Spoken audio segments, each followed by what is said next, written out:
India को semiconductor chip का hub कैसे बनाया जाए, इसी चीज की बात करता है राइटर। इसी चीज की बात लिखी भी गई है आर्टिकल में।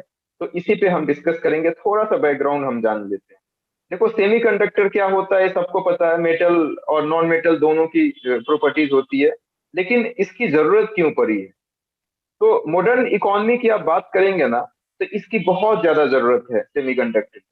मॉडर्न इकोनॉमी में जितनी चीजें आप यूज करते हैं, फॉर एग्जांपल आईटी प्रोडक्ट्स का एग्जांपल ले लेते हैं, इंफॉर्मेशन टेक्नोलॉजी, जिसमें मोबाइल है, जिसमें लैपटॉप है, जिसमें इवन मोबाइल लैपटॉप कैमरा छोड़ दो, वो तो सबको पता है कि उसमें उसमें ये सेमीकंडक्टर चिप यूज किया जाता है।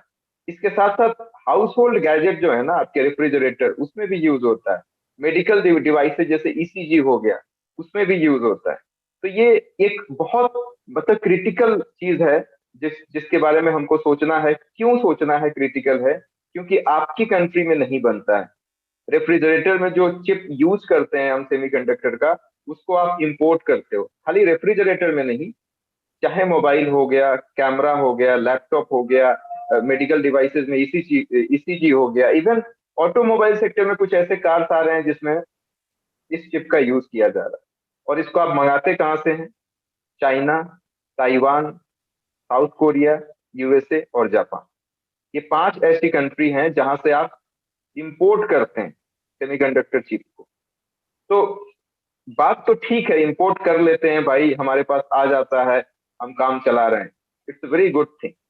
लेकिन कभी कभी ना, बहुत मैसिव तरीके से हमें सफर करना पड़ता है। और अभी आपने सफर किया है, अभी मतलब कि फ्यू ईयर से, एक साल दो साल पहले जब कोविड आया था, तो मेरे हिसाब से लगभग लॉकडाउन था अक्रॉस वर्ल्ड। और जब लॉकडाउन था, तो जो चेन सप्लाई था ना, जो सेमीकंडक्टर जहां से आप मंगाते हैं, चाहे वो ताइवान हो गया, चाहे वो जापान हो गया, चाहे वो यूएसए हो गया, चाहे वो साउथ कोरिया हो गया, वहां से आप जब मंगा रहे थे तो वो नहीं भेज रहे थे। बहुत सिंपल सी बात है। तो उस समय बहुत कमी हुई आपके पास, क्योंकि सप्लाई चेन डिस्टर्ब हो गया था कोविड 19 की वजह से।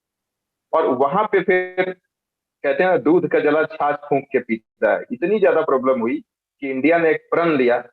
और उसी प्रण के हिसाब से इन्होंने आत्मनिर्भर भारत को लॉन्च किया। आत्मनिर्भर भारत को लॉन्च किया, जिसमें इन्होंने एक बात कही कि अब हम सेमीकंडक्टर जो चिप है, उसको सेमीकंडक्टर चिप और डिस्प्ले मैन्युफैक्चरिंग, डिस्प्ले या डिस्प्ले मैन्युफैक्चरिंग, डिस्प्ले मैन्युफैक्चरिंग क्या बोलते हैं? जैसे मोबाइल है ना, आप लोग मुझे देख रहे होंगे अपने अपने मोबाइल पे, तो इसी डिस्प्ले की बात की जा रही है। तो उन्होंने, इंडिया ने आत्मनिर्भर भारत जब लॉन्च किया, तो उन्होंने ये बोला कि अब हम ये चिप को बनाएंगे, और अपनी कंट्री के लिए ही नहीं बनाएंगे, इस तरीके से बनाया जाएगा, मैन्युफैक्चरिंग इस तरीके से की जाएगी सेमीकंडक्टर चिप की, और डिस्प्ले मैन्युफैक्चरिंग भी इस तरीके से की जाएगी कि एक इंडिया ग्लोबल हब बनेगा। ग्लोबल हब का मतलब कि दूसरी कंट्री को भी यदि सेमीकंडक्टर चिप की जरूरत है, या डिस्प्ले मैन्युफैक्चरिंग डिस्प्ले की जरूरत है, डिस्प्ले को मैन्युफैक्चर हम करेंगे, तो डिस्प्ले की जरूरत है, तो दूसरी कंट्री भी आपसे लेकर जाएगी। मतलब आप एक्सपोर्ट करेंगे, सिंपल सी भाषा में बात करें। तो इसके लिए इन्होंने 76,000 करोड़ की एक स्कीम लॉन्च लॉन्च की। ये सेमीकंडक्टर चिप बनाने के लिए और डिस्प्ले को मैन्युफैक्चर करने के लिए इन्होंने 76,000 करोड़ का एक स्कीम लॉन्च किया है। और इसी पे पूरा का पूरा आर्टिकल। इस स्कीम की कुछ खास बातें हैं जिसको मैं आपके साथ शेयर करना चाहता हूँ। पहली बात, इन्होंने ये कहा है कि यदि कोई भी कंपनी, कोई भी एंटरप्रेन्योर यदि इस तरीके की कंपनी को स्टैब्लिश करता है, मतलब डिस्प्ले बनाने वाला कंपनी को स्टैब्लिश करता है, या सेमीकंडक्टर चिप बनाने वाला कोई कंपनी स्टैब्लिश करता है, उसको आधा पैसा सरकार देगी। बड़ी बात है। मतलब मान लीजिए कि आप 1,000 करोड़ रुपए का इन्वेस्टमेंट है आपका, बहुत ज्यादा मैसिव इन्वेस्टमेंट होता है, मैं पहले बता रहा हूँ आपको। तो मान लीजिए कि 1,000 करोड़ आपका इन्वेस्टमेंट लग रहा है सेमीकंडक्टर चिप बनाने का, या डिस्प्ले बनाने के लिए। तो उसमें से 50% मतलब 500 करोड़ जो है ना, वो गवर्नमेंट आपको पे करेगी। बड़ी बात है। इस स्कीम के तहत बताया गया है। दूसरी बात, कोऑपरेटिव फेडरलिज्म की बात की गई है, जो मैंने पहले ही बताया था कि सेंटर जो है, वो स्टेट के साथ मिलकर मैन्युफैक्चरिंग यूनिट खास करके सेमीकंडक्टर चिप बनाने के लिए और डिस्प्ले बनाने के लिए स्टैब्लिश करेगा और एक क्लस्टर तैयार करने की कोशिश करेगा। क्लस्टर क्या होता है, थोड़ा सा समझिएगा इस बात को। जैसे यूपीएससी का क्लस्टर यदि हम कहें ना, तो ओल्ड राजेंद्र नगर कैसे है, वहीं वहां पे वाजीराम इंस्टीट्यूट है, वहां पे विजन इंस्टीट्यूट है, वहां पे नेक्स्ट आईएएस इंस्टीट्यूट है। कितने, आप गूगल में टाइप करो बेस्ट इंस्टीट्यूट ऑफ यूपीएससी, तो आपको जितनी चीजें, जितने बेस्ट इंस्टीट्यूट मिलेंगे ना, वो सब राजेंद्र नगर में। अब राजेंद्र नगर में सिर्फ इंस्टीट्यूट ही नहीं है यूपीएससी का, वहाँ पे टेस्ट सीरीज भी है, वहाँ पे लाइब्रेरी भी है, वहाँ पे बुक्स भी है। मतलब एक आईएएस बनने के लिए जितनी चीजों की रिक्वायरमेंट होती है वो सारी चीजें मिल जाए। तो मैं समझा रहा हूँ कि क्लस्टर किसको कहते हैं, तो उसी को क्लस्टर कहते हैं। यूपीएससी का क्लस्टर ओल्ड राजेंद्र नगर, ठीक है। या यूं कहें कि संदीप आईएएस एकेडमी भी यूपीएससी का क्लस्टर है। जो भी यूपीएससी को क्वालिफाई करने के लिए आपको रिक्वायरमेंट की जरूरत पड़ेगी, सारी चीजों को मैं आपको प्रोवाइड करूंगा और किसी चीज के लिए मना नहीं करेंगे। तो आप कह सकते हैं कि यूपीएससी का क्लस्टर इस एकेडमी को भी, संदीप आईएएस एकेडमी। इसी तरीके से ये कहा जा रहा है कि स्टेट जो सेंटर जो है, स्टेट के साथ मिलके एक क्लस्टर बनाएगा। किसका क्लस्टर बनाएगा? यही सेमीकंडक्टर चिप बनाने का या डिस्प्ले मैन्युफैक्चरिंग का। क्लस्टर का मतलब सारी चीजें अवेलेबल, जो सेमीकंडक्टर चिप बनाने के लिए जिस इनपुट्स की भी जरूरत होती है, वो सारी चीजों का अवेलेबिलिटी एक जगह पे रहेगा। या डिस्प्ले बनाने के लिए जिस चीज की जरूरत होती है, वो सारी चीजों की अवेलेबिलिटी एक जगह रहेगी। ये पॉइंट नंबर 2। तीसरी बात भी दिलचस्प है।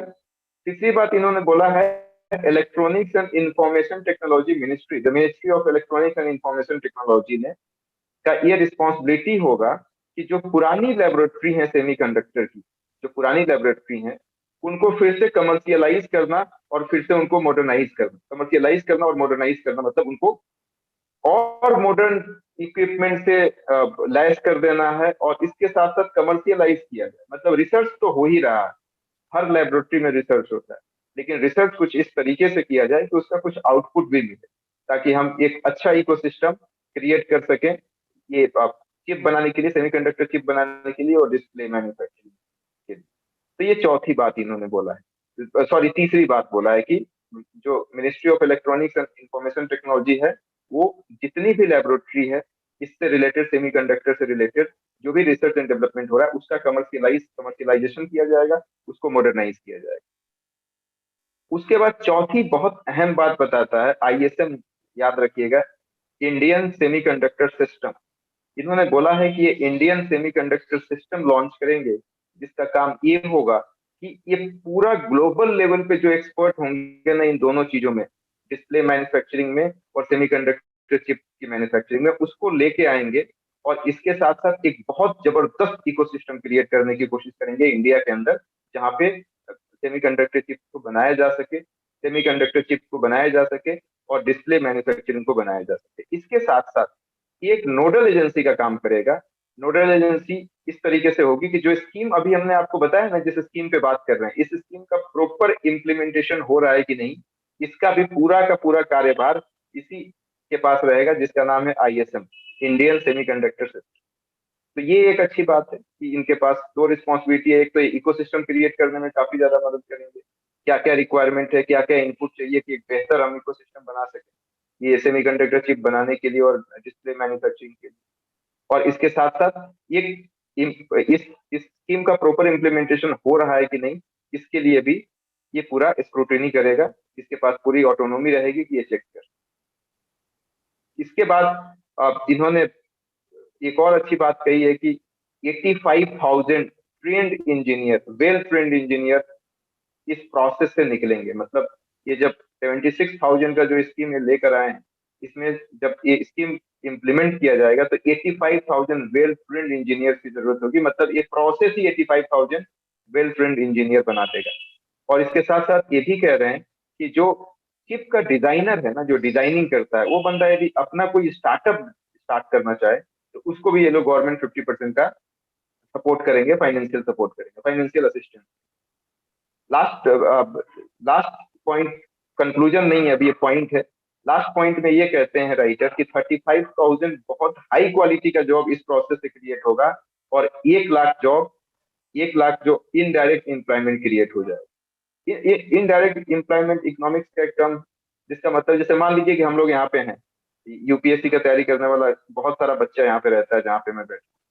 तो यहाँ पे जो खाना वाना बनाने वाले लोग हैं ना, उनको भी तो एम्प्लॉयमेंट मिल गया ना, क्योंकि उनका खाना ही खाते हैं, उनका चाय पीते हैं। तो वहाँ यहाँ पे जो बाकी शॉप्स हैं, जनरल स्टोर की शॉप है, उसको यूज करते हैं, तो उनको भी तो एम्प्लॉयमेंट मिल गया, तो उसी को इनडायरेक्ट एम्प्लॉयमेंट कहते हैं। तो डायरेक्ट तो 35,000 एम्प्लॉयमेंट क्रिएट करेगा, हाई क्वालिटी का एम्प्लॉय, हाई क्वालिटी जॉब। और इनडायरेक्ट एम्प्लॉयमेंट 1 लाख के आसपास क्रिएट।